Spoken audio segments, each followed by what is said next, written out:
Welcome back to Perspectives from the Sky. And my name is Leo Knighton Tallarico. And this show, I call it a radio show, but I'm not sure if it's radio because you can see me. At least I assume most of you can. But whatever it is on that level, what it is and the reason for this show, in large part, is to help bring in and help to navigate the Age of Aquarius that we are now in. Some people would say we're not quite in it yet. Some people say we're in it 300 years ago. I kind of believed and still believe that at the winter solstice, when Jupiter conjunct Saturn at 0+ degrees of Aquarius, I felt that that was a message from the universe, 0 degrees of Aquarius, that we're moving into the new age now. And it's funny because the election happened right before that. And the election, whether you like Joe Biden's team or not, it brought on a whole new team of people and certainly more diversity within that administration. And that's a lot to do with the Age of Aquarius. It's about diversity within unity. So I know a lot of you are looking out now and saying, God, things are shaking up, especially in Israel. We'll talk about that in a little while. Israel-Palestine, I should say. And you know, I've written a lot about through the years, but lately also, that there would be some kind of war going on in Israel. I thought maybe with Iran or maybe with the Palestinians. So right now it's with the Palestinians. I've always seen this as part of this movement into a new age, because when you take a look at that section of the world, it's got a lot to do with the earliest civilizations: Egypt, Sumeria, Persian, Babylonian, and also the earliest religions. And the biggest religions started there: Muslim, Judaism, and Christianity. All came from that region. I realized that the Eastern world would add a lot to this discussion about other things that happen in other places of the world. But for most of the people that are listening to this show, it would be true to say that that region has created the civilizations that started things, and also the religions that are so big all over the world. So when something happens in Israel-Palestine, it's like, especially when you're moving into a new age, it's like a lot of the old ages are wrapped up in that region.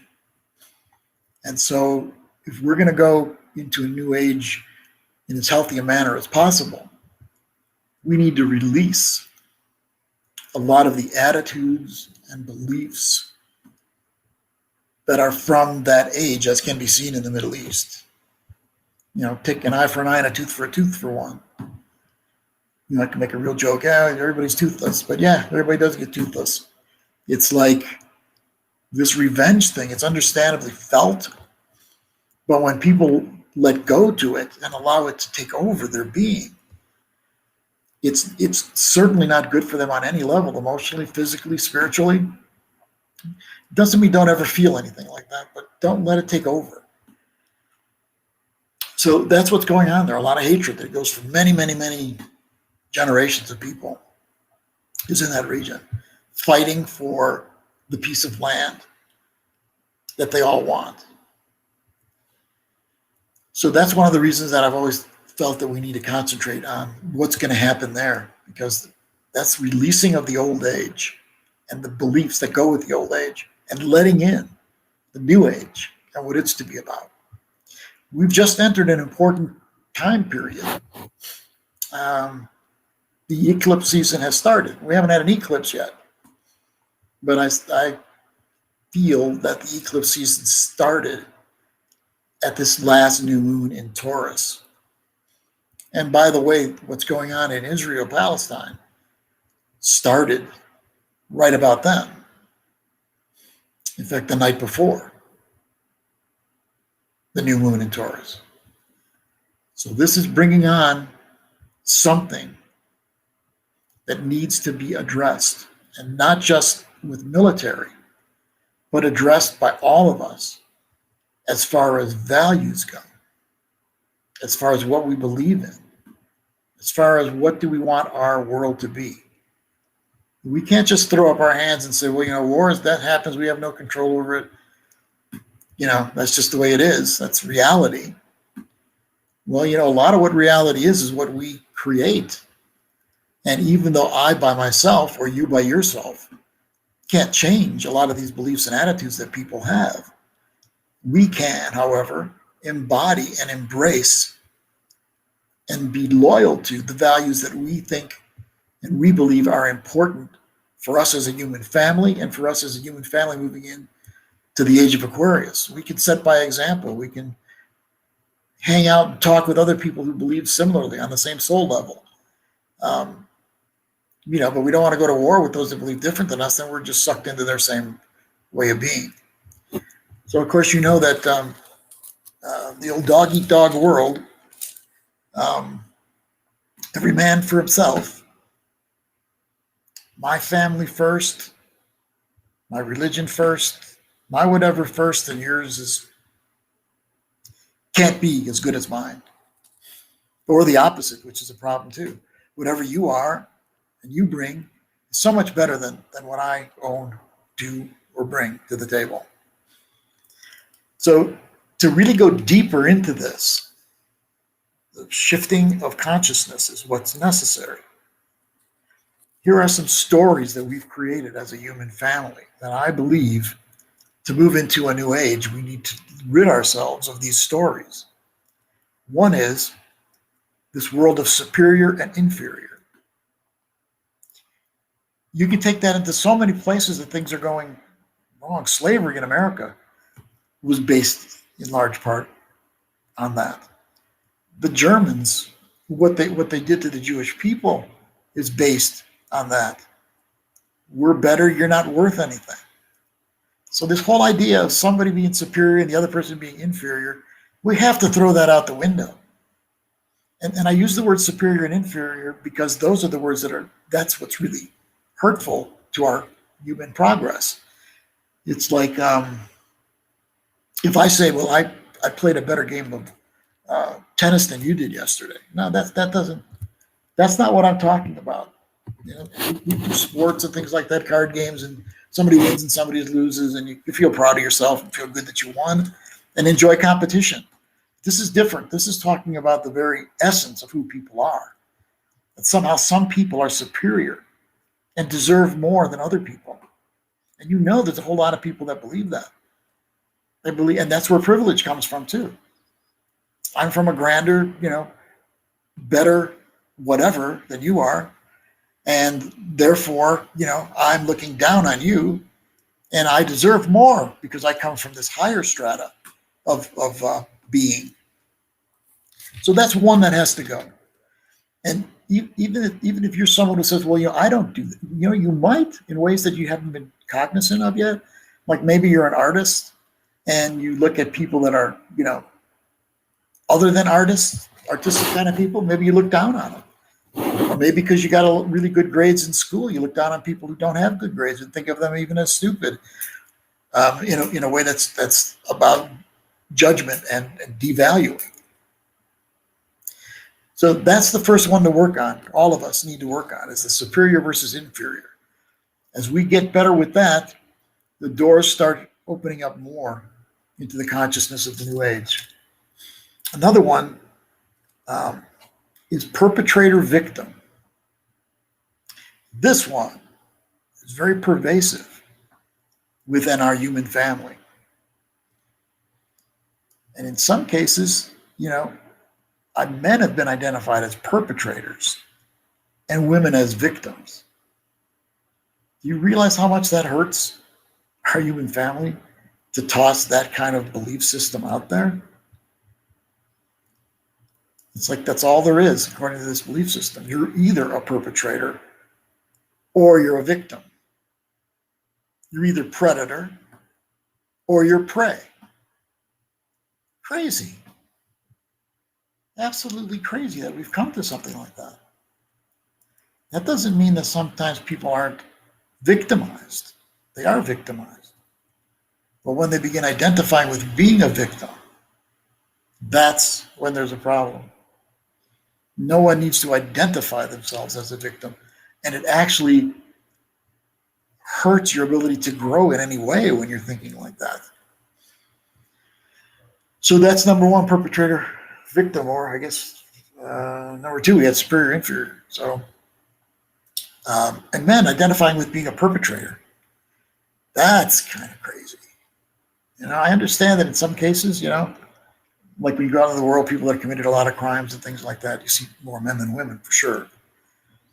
But maybe it wouldn't be so much that way if men weren't tossed into and allowed themselves to be tossed into this belief that they are perpetrators, or even if they don't think in those terms, they see the one as the I go after, and then there's no relationship with the other, with men that are thinking that way. I'm talking about men now. Men that are thinking about I'm like in the terms of like being a predator. Then what happens is you devalue what it is that you're going after, the prey. You don't even have to talk to the prey. You just have to get what you want from them. See, one of the big problems with this perpetrator victim thing, it causes for non-relationships or relationships based on power and control. And so much of our human family is grabbed very strictly into that way of being. And I know people that are afraid to show their softness, afraid to show their vulnerability. And it's because they think that they're then going to be the weak one, the prey, the victim. Because everything in some people's minds is you're either one or you're the other. And if you're not the strong perpetrator, then you're the weak victim. And so people will fight to not be vulnerable even and speak about what's going on with them or feel sorry for themselves even for a moment because they don't want to fall into the weakness of being a victim. So we need to get rid of that too, victim, perpetrator consciousness. I know a lot of you agree with me on that. And then the whole idea of winners and losers. Again, you're playing a sport, a card game. Yeah, you won that game. Pat yourself on the back. That's great. Feel good about yourself. Nothing wrong with that. But when you start thinking of, God, those people are losers, or that person's a real loser, now you're getting into something else. Now it's not that you're looking to describe something or witness something or observe. Now you're judging. So perpetrator, victim, winner, loser, superior, inferior, bye-bye. They do us no good as a human family, and they're not going to help us moving into the Age of Aquarius. So let's talk about the age. And I've talked about it before, but I just want to briefly go over it again. Ages are approximately 2,160 years for an age. And that would mean that the Piscean age began like around 100 or 150 BC. And everyone knows that a lot of what the Aquarian age is about, or Piscean age, I'm sorry, is about Christ, the birth of Christ and the life of Christ and the sacrifice of the Christ. And after Christianity, just a few hundred years later, was the Muslim, Muhammad and the Muslims. And so a lot of what the age of Pisces has been, and you know it about thinking about Pisces, it's a spiritual sign, quite potentially. And so two big religions came out of that. That's not what Pisces is about. Pisces is not about these large structures of anything. Pisces doesn't even feel comfortable in structures oftentimes, or we're just going with the flow. But those huge structural religions had their roots in spiritual people that had spiritual values, like Jesus Christ, like Muhammad. They brought spiritual values, and then that was turned into churches. And maybe at first that's not a bad idea, but then the church becomes a structure oftentimes, lacking in the original reasons spiritually that it began to exist. And it's really easy for that to happen. And then when that happens, then whatever it is only becomes an empty structure and no longer is filled with the spirit. And that's when religions are not good anymore. Then they're reduced to rules and regulations and guilt in order to control their flock. And the spiritual element is really not there. Because if you're operating out of guilt and rules, that's not the essence of spirituality.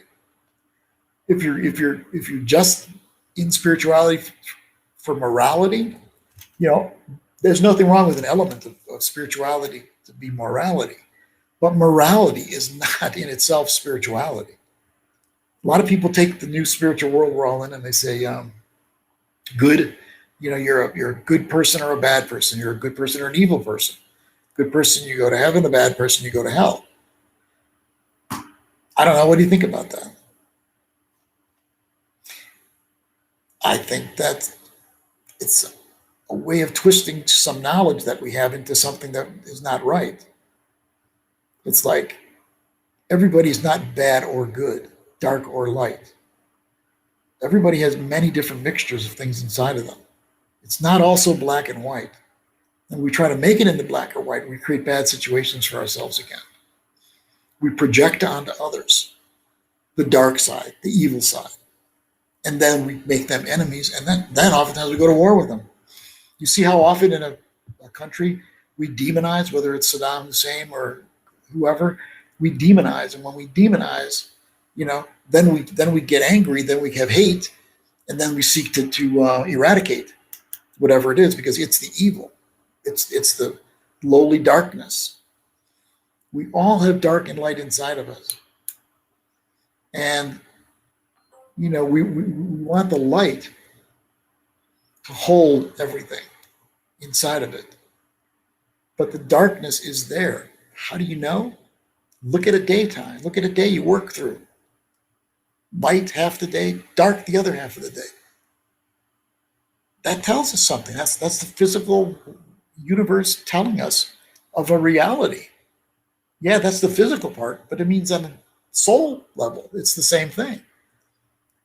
We've turned dark into something evil. I think that's why we burned witches, for instance, is because they were operating from a deep occult place, and they were judged to be no good and evil, and so they were begun to be wiped out. Same problem. So in the New Age, we're balancing different parts of what it is to be a human with as little judgment as possible. And with that, we move into a New Age. With that said, yes, people do bad things. They commit crimes. Maybe they need to go to jail for that or be judged by their society. I have no problem with that. But it's different when you turn things into good and evil, good and bad. It really takes away a lot of what we can be. Somebody just wrote to me they're having a hard time seeing the show. There's a whole lot of you are writing in that you're connected to the show, so I don't know what that means. Someone wrote that Buddhism is pretty cool still. Yeah, I didn't mention Buddhism because it actually came before Christianity and the Muslim religion. But yeah, that's another major religion is, okay, someone wrote to me, they can see me. Good, I'm sure hear me too, yes. Okay. So that's someone I know, that's Judy McMasters. I don't know what the issue is, Judy, but try again. If you tried in on Facebook, try in on YouTube or on the Oneness network. Maybe that'll help you to get on. Here are some things about the Age of Aquarius, and I'm going to talk about this eclipse season that we're in. And then we get a treat. Leo Knighton Tallarico will be telling us. She'll be talking on more of a, what's the word? Not erudite, but she'll be taking us into these other levels, more refined, higher levels of looking at things today. So here's some information about, in my opinion, what the Age of Aquarius is about what we're moving into, a new consciousness.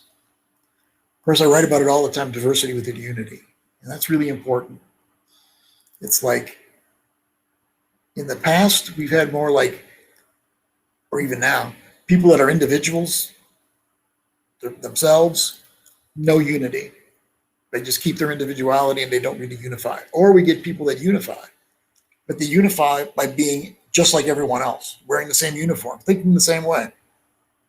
Diversity within unity is actually something I don't think that's really been done on a large scale before by the human family. And that's to accept without judgment the individuality of all different people. And then at the same time, find unity. I know it's not a perfect example or metaphor, but when you take an orchestra, every instrument in that orchestra is a different instrument. That's the diversity. But when you play the music, it's everything is unified and beautiful. And we're capable of that as a human family too, of honoring each instrument, meaning each difference in each of us. And at the same time, putting together this beautiful music of unity. So, and yes, someone wrote abusers can come from all genders and walks of life. Yeah, that's right. That is really true. And again, we want to get beyond the perpetrator-victim level of reality, especially by, as this person said, making a certain gender. Like I said, men are made the perpetrators more than not. So yeah, thanks for that comment. So here's some other things: diversity within unity, liberation,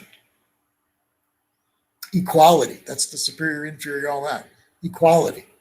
Doesn't mean I can't be better at you at something or other, but that doesn't make me a better person or human being because I'm better than you at playing chess or whatever.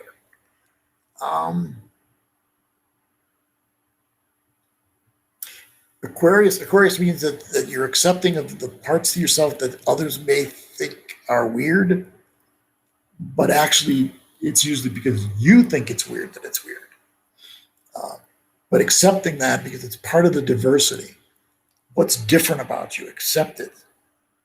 Accept it. I know my gay brothers and sisters have had issues like that people judge them for who they are. And so a wonderful piece of diversity was being judged and kept out of the wholeness of our human family. Thankfully, that's getting better and better. Now, here's another one. Technology, the internet. That's very Aquarian. Technology and the internet. When we had a Uranus-Neptune conjunction in 92, 93, that was like the beginning of the internet. And a lot of what the New Age movement is too started to have its roots around that. So technology, inventiveness. I was going to say people needing kings and queens and that's back to the superior inferior game. There's an electromagnetic wave that comes from Aquarius, and it's the mind more than any other part of who we are. It's groups and community. It's signs, symbols, synchronicity, connections, meaningful world. Astrology, by the way, is run by Aquarius largely. And everything happens for a reason as part of the Age of Aquarius. But it's finding the signs and the symbols that take us to where the answers are. It's a conversation. It's a relationship we have with the universe or with the other dimensions or whatever way you want to look at it. We're not alone. Also in Aquarius, there's no central control. Look at the internet. There's no group or person that's running the internet. It's the web is all everywhere. And when you're on the web, and you know how that happens, you get on, then you go to another site. Oh, where did I start? What was I looking for in the first place?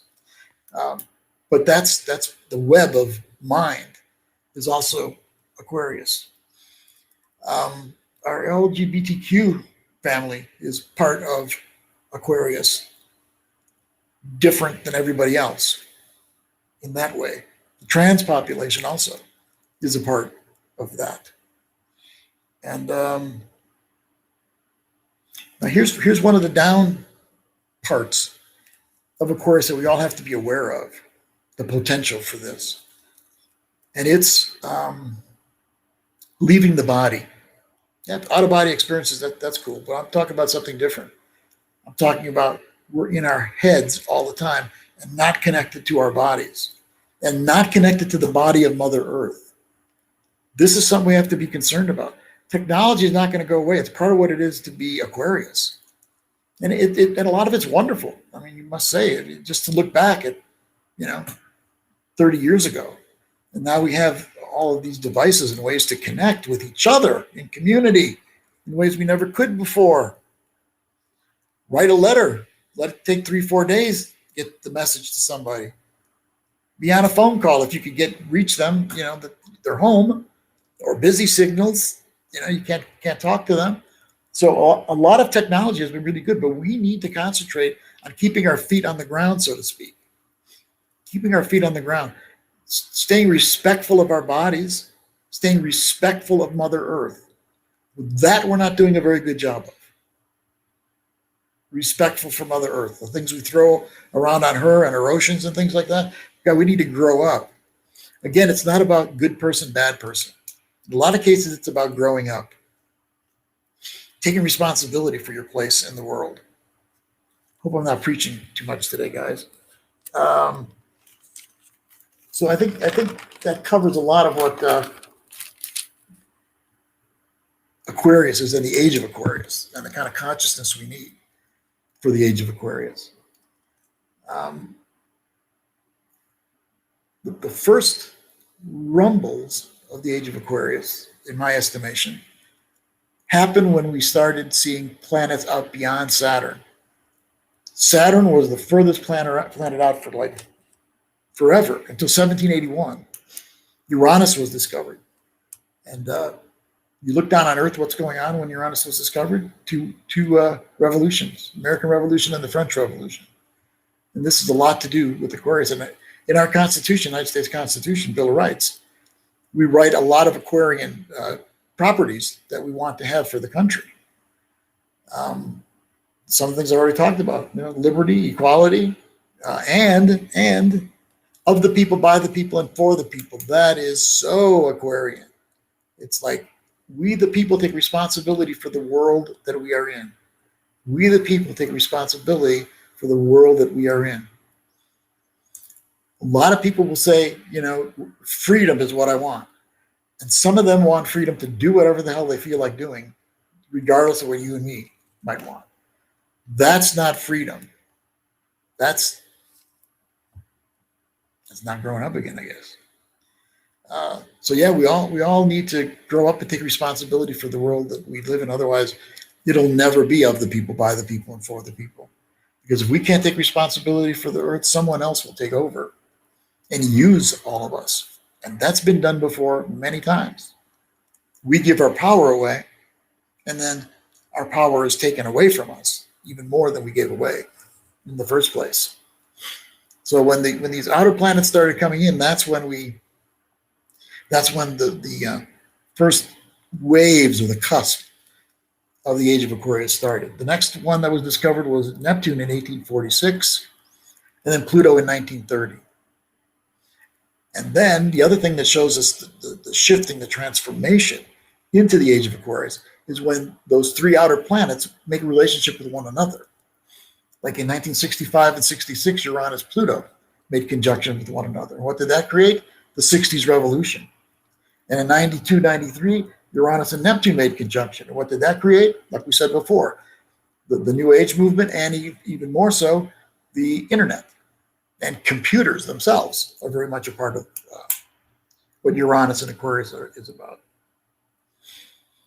So again, old consciousness is what we're letting go of in order to move into the age of Aquarius. Old consciousness, black or white thinking, good and evil. We talked about that. Looking for a savior. That's a time of the past too. We need to take responsibility, not have someone save us. We It's like, what's that expression that people use nowadays? We are the ones we've been waiting for. We don't need any saviors to save us.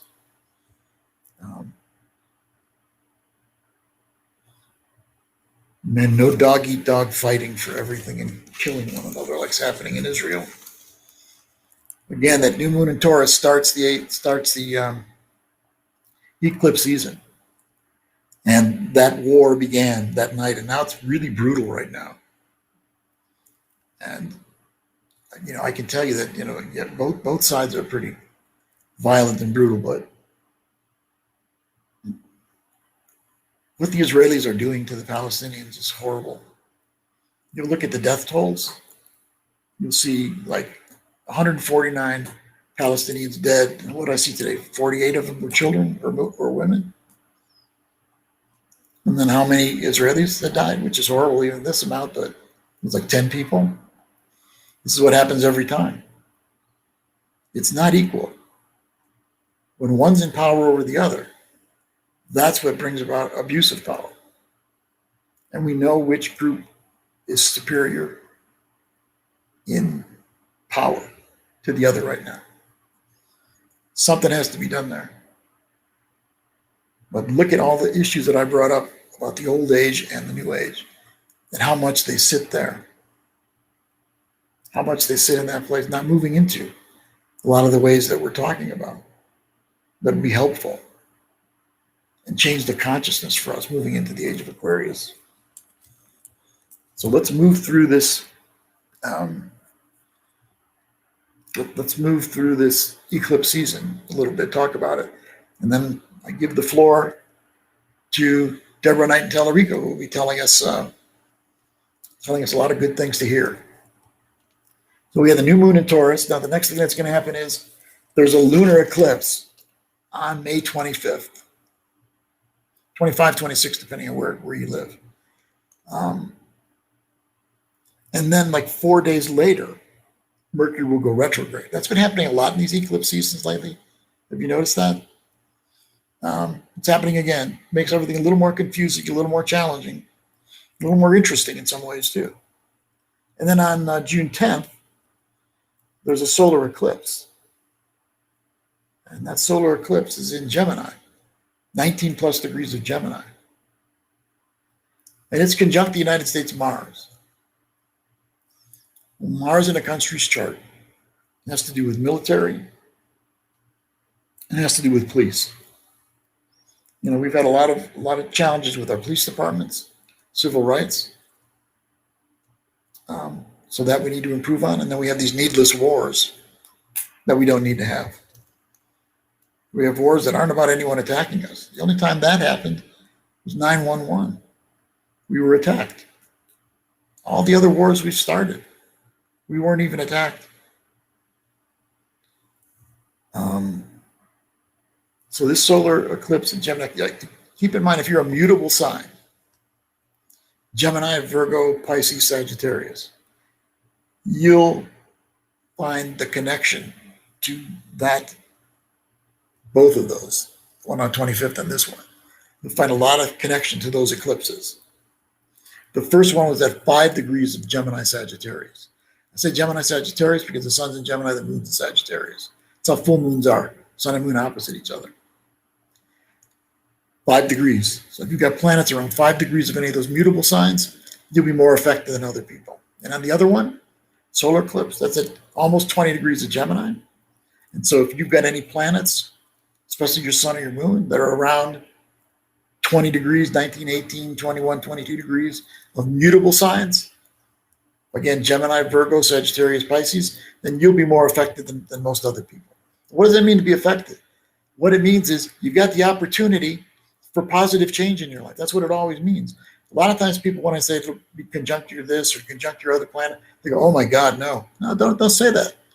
No. Astrology is based on change. That's one of the reasons for astrology that we even have it, is because of the need to recognize and be a part of change. Astrology is based on what's moving in the heavens, not what sits there. The fixed stars are not a part of the astrology. It's the change. So we all are changing now because we're moving into, and we're into actually, the Age of Aquarius. So when we have these changing winds coming in, it means that events may happen or coming through us inside that let us know there's things we need to change, things we need to do differently. Consciousness that we need to move forward. So it's a good thing. Now, sometimes what happens doesn't feel good, grant you that, but it's ultimately for the growth and the evolution of you in your personal life and us as a collective. On June, I skipped that one. On June 5th, Mars in Cancer will oppose Pluto in Capricorn on June 5th.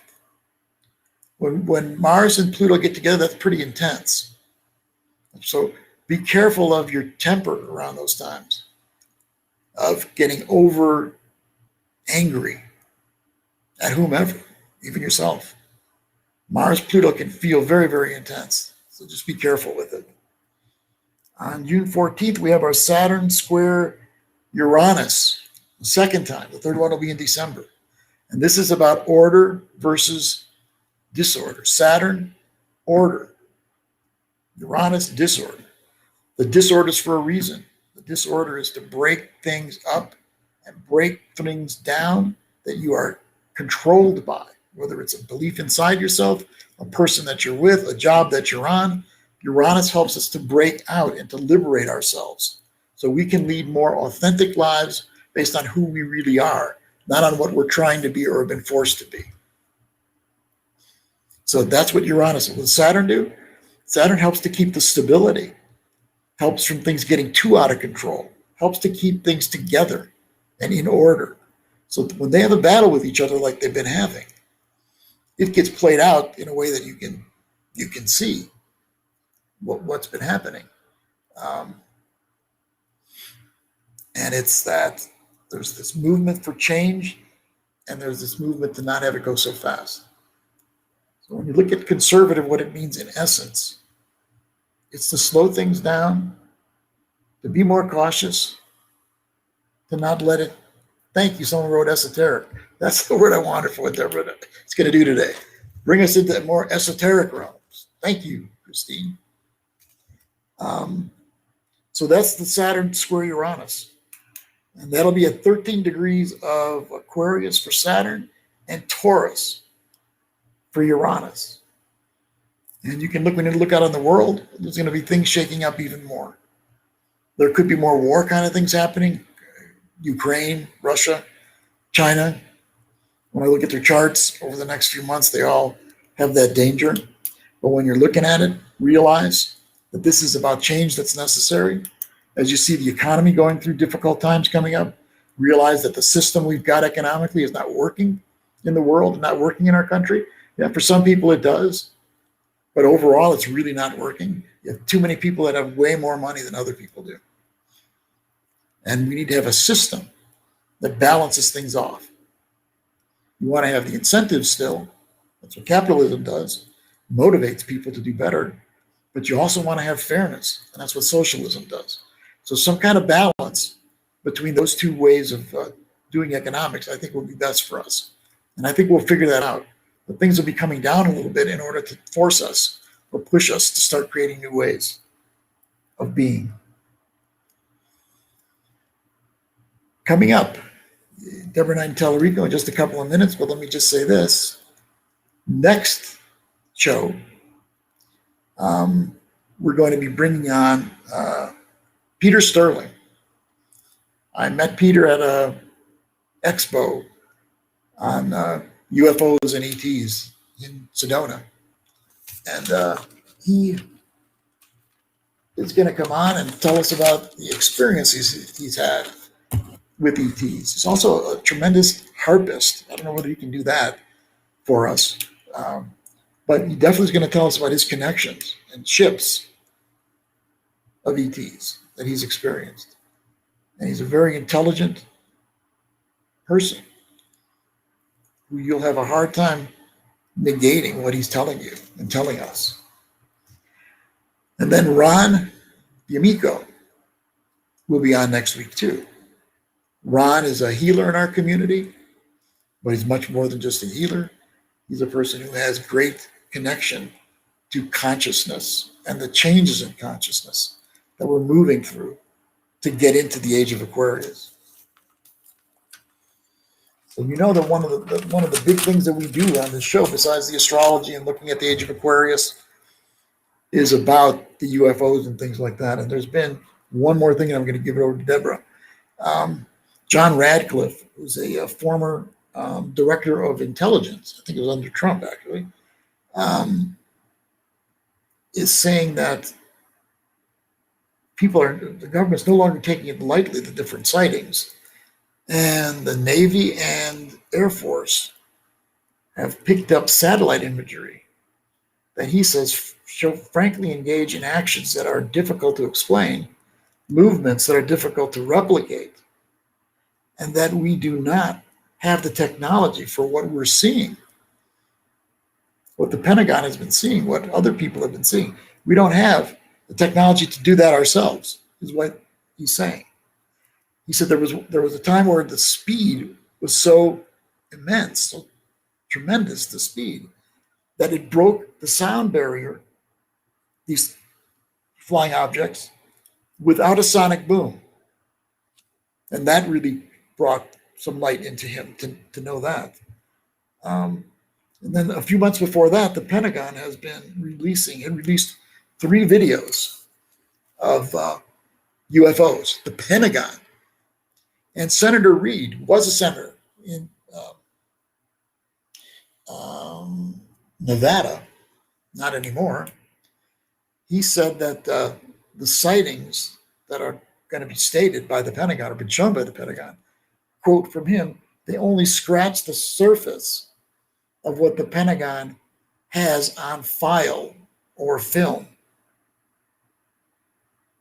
How about that? And Senator Reid, the things that they're showing us only barely scratch the surface of what they already have. So more disclosures are coming, and more disclosures are coming soon. This is the year, everybody, where things open up around UFOs and ETs, and we're going to be there and bring you all we can to show you what's, and again, truth and love, what's real, what's true, is what we're looking for. So with that, Deborah, are you still with us after all that talking that I just did?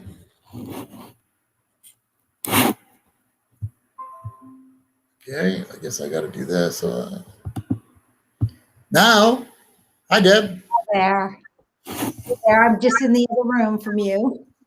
Okay, good. I just wanted to say that what I've just been synchronistically guided this last week to some things that have really perked my interest and speak to what Leo just said about what a powerful year 2021 is. And so that's what I wanted to talk about, was some of the discoveries I've been making just recently, synchronistically, and from my own work with the Venus cycle with my teachers that I have, and just the things I've been discovering through the last year, actually. So I first want to just mention that in the cycle of Venus, which is a 18 to 19 month synodic cycle, it mimics, or it's so aligned. The cycle of Venus is aligned with the myth of Inanna, her descent to the underworld and then rising up again. If you look at the myth of Inanna, which is the ancient Sumerian myth. So I wanted to add in, back in the ancient early civilizations, there was the goddess religion too. And, they very much honored Inanna, and Inanna is the same as Venus. And Venus, her path she takes as she, in that cycle where she descends to the underworld, and then she's in the underworld for 3 months where she's behind the sun, and then she rises up again, is very fascinating to follow it. So I've been following it really closely the last couple of years through my Venus alchemy class with my teachers, and it's been really amazing. And we just came out of the underworld, which means Venus was not visible in the sky, morning or evening, and now she's just barely visible after sunset. And I honestly haven't seen her yet. I keep going out there and I can't find her. So just coming out of the underworld. So this is very symbolic. And I just want to say, you know, I don't know about everybody else that is listening now or will listen. Will notice the last 3 months since around February 13th till now, I personally, I'll speak for myself, have been going through so much, just like a deep underworld journey of like so much healing on depth in the deepest wounds of my soul, past lives. But it's been incredible because it's been so transformational, not easy by any means, but very transformational. And I would imagine I've noticed most of my clients, most of my friends, and maybe most of you have also experienced this. And now it's like we're coming out of the underworld and we're still, you know, like it's like coming out of the chrysalis or the cocoon. And we're just like getting ready to come out again. And we just passed through on Wednesday, we just passed through the first gateway, which is when Venus and the moon conjuncted each other. And that's at the root chakra gateway, right after Venus rose. So this month is a lot around issues connected to the root chakra, which is, you know, how we're rooted to the earth, our feelings of safety and security, and self-confidence, and feeling grounded, connected to Mother Earth, feeling like we have a foundation underneath us. And it can also stir up, it's a time that can stir up survival issues. So just notice that and just be aware and do things to really nurture and tend to your root chakra. You know, sit on the earth with your root chakra touching the earth and draw up the energy of the earth. Do grounding practices. You can anoint your root chakra with, there's essential oils like myrrh and vetiver and jasmine. And there's many, many oils that are also good for the root chakra. And the color red is the color of the root chakra. And so don't people have to be aware of like fight or flight stuff that could throw them off at times too? This kind of helps you heal from that, no? Yes, it does. And I noticed myself feeling some of that coming up yesterday. Yeah. And it just reminded me, okay, this is the gateway we're at. We're, you know, learning to stay rooted and, you know, feel yourself like a tree with roots that extend deep into the earth, and know that you're cared for, that you're supported. And those are the issues that might be coming up this month.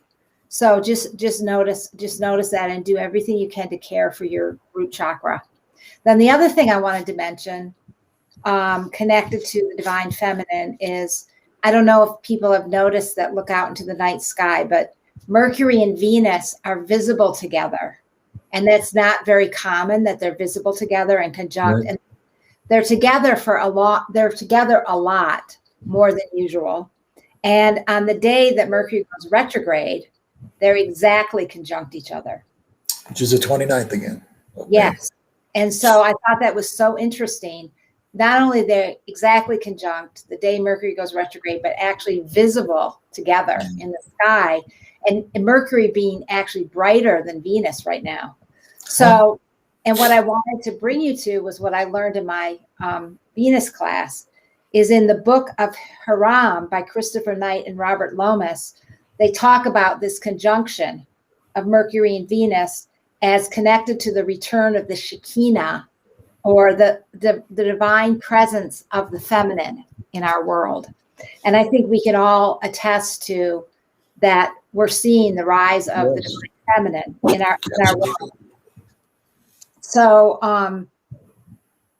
and the other thing I wanted to share about, there's actually two or three other big things I want to share about. The thing I got really excited about, also learned about in my class, but then I started doing my own research, was I just discovered that on May 26th, on the day of the lunar eclipse, Mhm.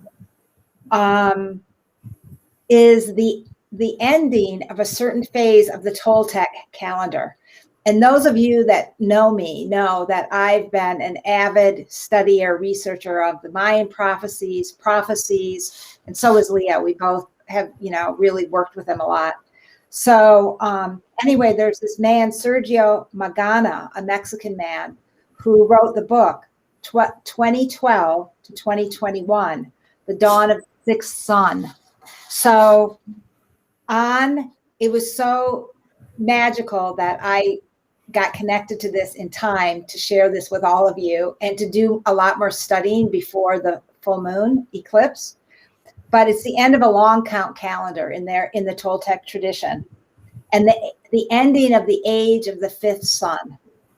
And in his book, he talks about the 3 years of 2012, 2021, which we're in now, and 2026 as being the years of greatest transition.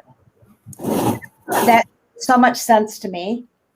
And from 2012 to the eclipse that's on May 26th this year, in a week or so, humanity has gone through its underworlds, periods of darkness, and facing many unresolved issues in the collective unconscious. And I think if we look back to 2012 and now, we can see that we have, as a humanity, as a planet, we have gone through so much. And I can say for myself in my own life, since 2012, it has not been an easy time. And there's been, of course, there's been wonderful times and lots of healing and transformation, but it's also been a very deep time when a lot of things have come out of the closet, come out of hiding in our humanity on the earth, how we treat each other, the sexual pedophilia, all those kinds of things have come much more out into the open. Mm-hmm. So this eclipse and this time period from the next eclipse on May 26th until November 2026 is the time period where humanity will begin to overcome its obstacles and move more now to an inner focus and work on their own inner growth. And each sun, so we're leaving the fifth sun, according to the Toltecs, to enter the sixth sun. Each sun or period of time lasts 6,625 years. So if you go back, that's a huge period of time on our earth. And during the fifth sun that is ending, getting ready to end, it's been more of a time of outer directedness, seeing God, goddess outside of ourselves, looking for fulfillment, healing, satisfaction outside of ourselves. There's been more of a focus on success, outer success, conquering, domination, materialism, and outer world achievements. So the beginning of this shift was July 11th, 1991 at an eclipse.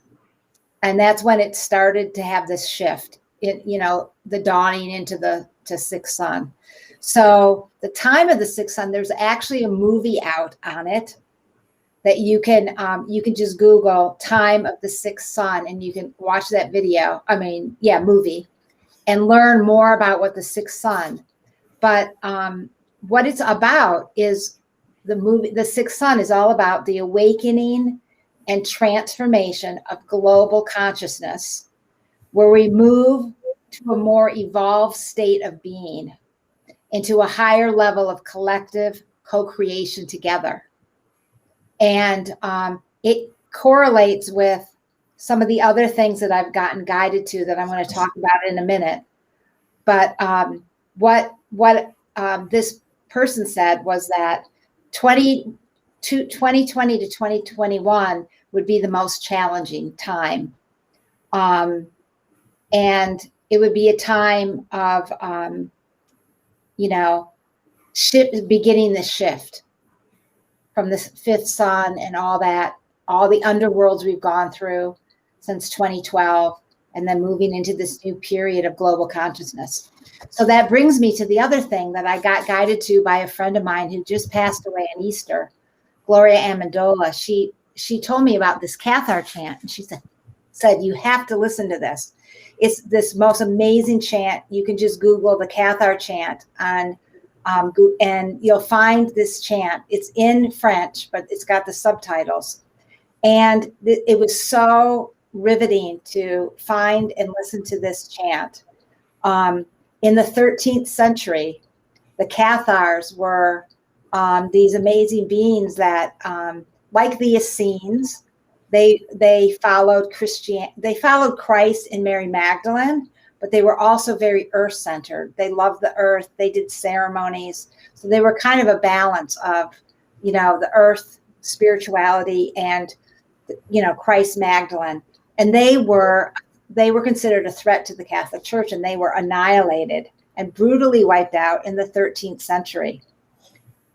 But the last of their leaders that died was burned at the stake in the 13th century, said as he was dying, and it's this whole beautiful chant about his wife and preparing for her death and her burial. And it says at the end they said the laurel wilts. Well, to the Cathars, the laurel represented everything they strived for, which was deep love and a personal mystical experience of God, goddess. It also meant freedom and peace for them. So in this prophecy, as this leader was dying, he said, in 700 years, and this was in the year 1321, he said, in 700 years, the laurel will become green again, and good men and women will return. Well, That's now. Year is 2021, and this was in August of 1321. So this just is another thing that points to the powerful transition we're in this year. And I just want to say that to all the listeners, that the most important thing is to really, with everything going on in the outer world, is to start shifting your focus to the inner. This is part of the transition we're in, and to the seeding and the seeding of the new earth, the new Aquarian age, the new golden age of Gaia, because I feel like we're all those are the age we're moving into. And we're co-creating a new earth together. And the rainbow prophecies of the Native Americans, which they speak of a time when all the races and cultures, colors and creeds will come together, move beyond their differences, come together in love and join hands to heal and unify the earth and all her children. And I just want to leave you with that positive note that, we're moving into this wondrous time on the earth. We just have to get through and realize that the old is just crumbling because it needs to, and it's transformed. That a whole new reality is being born, a whole new consciousness based in love and equality and truth, and what we want in the new earth. So dream the new earth into being is what we're doing. So our dreaming and those seeds that we hold in us, those seeds of what we want to see in the world are so important to nurture and tend. So thank you so much, Leo. Thank you, Deb. That was really good. Thank you, everyone. Really appreciated that. Thanks. You're welcome. Much love to everybody. Our next show will be in 2 weeks. What is that? The 29th at our usual time, 1:00 Pacific. We'll be more fully into the Age of Aquarius then. Into the eclipse season. That'll be just a few days after the first eclipse, the lunar eclipse. on the 25th, 26th, and right before, not too many days before, we have the solar eclipse in Gemini. So it'll be an interesting show. We have Peter Sterling coming on, who has had experience with ETs, UFOs. He'll be on here to give us his truth.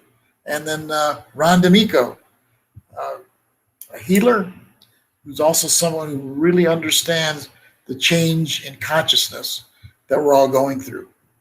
So with lots of love, we talk to you in a couple of weeks. Take care, everybody.